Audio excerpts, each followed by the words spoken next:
Sialkot district bar association के सदर और जनरल सेक्रेटरी की प्रेस कॉन्फ्रेंस। सदर बार शुएर इकबाल हरर का कहना था कि सियालकोट को जेल की शक्ल बना दिया गया है, सांस लेना मुश्किल कर दिया गया है।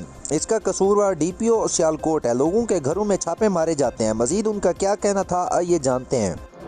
सबसे पहले मैं आप सबका शुक्रिया अदा करता हूँ कि आप लोग हमारी दावत पे यहाँ तशरीफ़ लाए।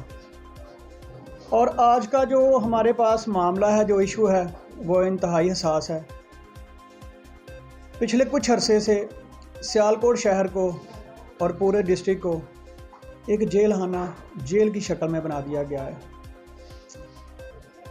आवाज़ बुलंद करना, बात करना, सांस लेना मुश्किल कर दिया गया है। और इसके पीछे सिर्फ एक शख्स है जो डीपीओ सियालकोट है। हमने अपने तई बड़ी कोशिश की, डिस्ट्रिक्ट बार सियालकोट ने, मैं बतौर सदर, सेक्रेटरी साहब ने, हमने बड़ी कोशिश की कि हम किसी तरह ये जो असर है उनका, ये जो खौफ का साया है, ये शहर से किसी तरह उठ सके। लेकिन बदकिस्मती से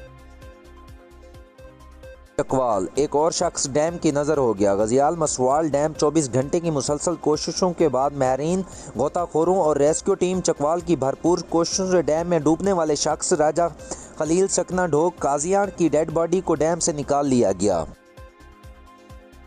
सिख बिरादरी के मजहबी त्यौहार महाराजा रंजीत सिंह की 150वीं बरसी की तकरीबात में शिरकत के लिए बैरून मुमालिक से आने वाले सिख यात्रियों की ननकाना साहब गुरुद्वारा जन्म स्थान आमद। Deputy commissioner Chaudhry Mohammad Arshad, ASP circle Nankana Sabra Ayub और दीगर जिली अफसरान ने सिख यात्रियों का भरपूर इस्तकबाल किया।